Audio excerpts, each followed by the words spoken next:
Ethan Carter was a name that turned heads in the business world, a sharp-suited billionaire CEO known for his no-nonsense leadership and immaculate image. But behind closed doors, inside his luxurious Manhattan penthouse, he was just a widower trying to be a father. One rainy evening, he walked in after a late board meeting, his briefcase still in hand, only to find a quiet scene that made him stop in his tracks.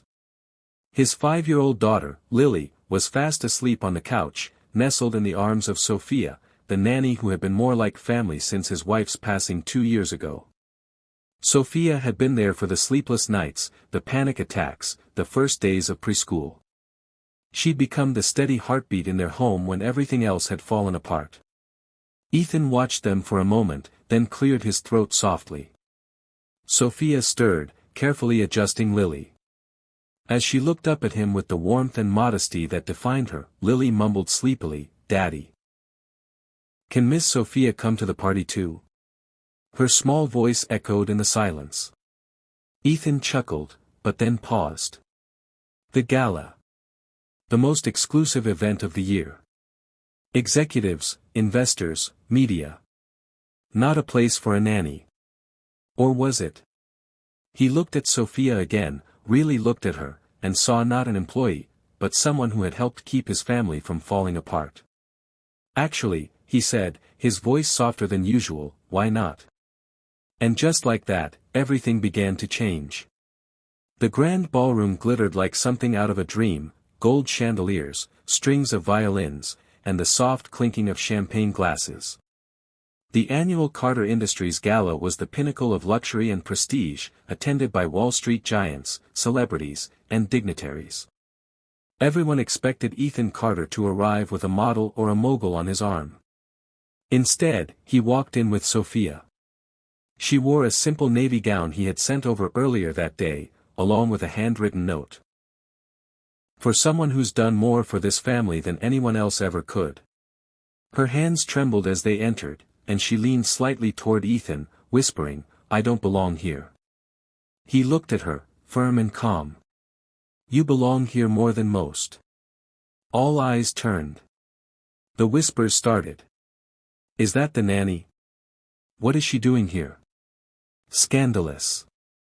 Sophia kept her gaze forward, trying to breathe through the swirl of judgment. She didn't belong to their world of designer labels and strategic small talk, but Ethan never left her side. He introduced her to his top executives and foreign investors, not once referring to her as the nanny, but simply Sophia.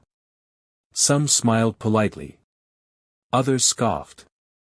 But as she stood among people worth billions, what they didn't see was how many nights she'd rocked Lily to sleep, how often she'd calmed Ethan's anxieties, how much she'd sacrificed. And while the crowd tried to fit her into a label, she stood with quiet dignity, unaware that soon, she would leave them all speechless. The ballroom hushed as Ethan Carter took the stage for his annual speech. Every year, his words were sharp, calculated, a mix of market confidence and corporate vision. But this time, something was different.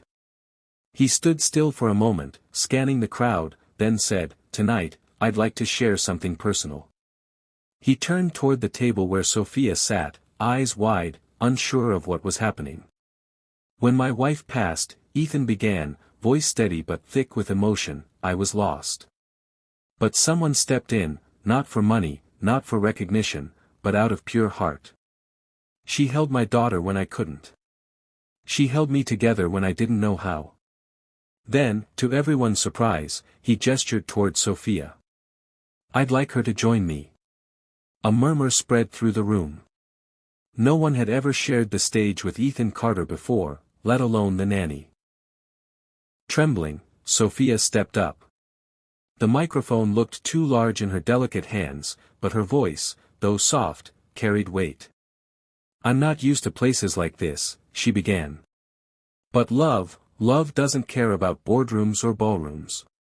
I was just trying to help a little girl smile again. I never thought it would bring me here." She paused, her eyes shining.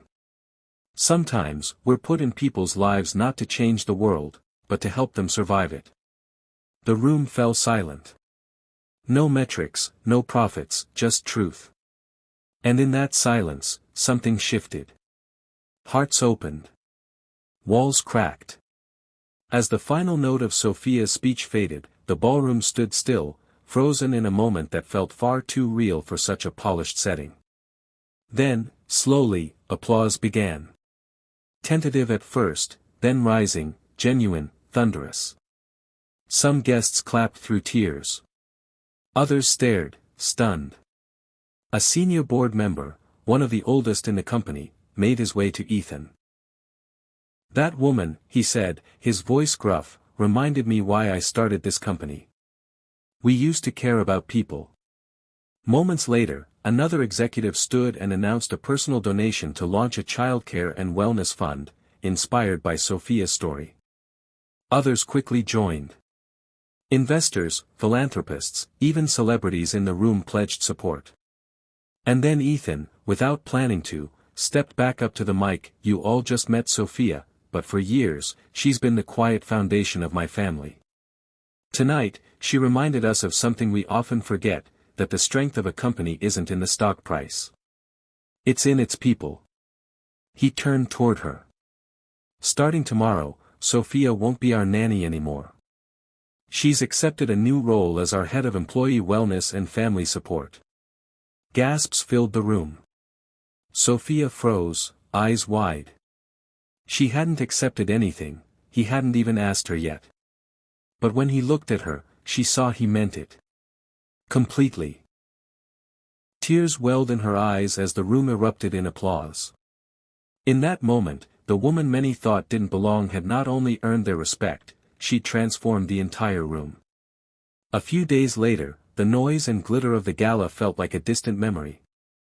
The setting now was peaceful, a quiet park just outside the city. Children's laughter filled the air, birds chirped in the trees, and the world felt, for once, simple. Sophia sat on a bench, watching Lily run through the grass with a ribbon in her hair. Her phone buzzed with new emails, this time, from HR teams, wellness consultants, and department heads. She was officially Carter Industries' head of employee wellness, a title she never imagined for herself. The new role felt big, unfamiliar, but also right. Ethan sat beside her, coffee in hand. He looked more relaxed than usual, as if something had finally settled inside him. "You know," he said with a smile, "you shocked everyone that night." Sophia laughed softly. "I think I shocked myself." He looked at her with quiet admiration.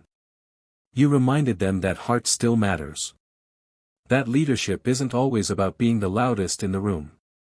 Sometimes, it's about showing up when it's hardest." Sophia's eyes followed Lily, who was now trying to help a toddler up from a stumble. She smiled. "Funny thing is, I didn't do any of it for recognition. I just wanted Lily to feel loved." Ethan nodded.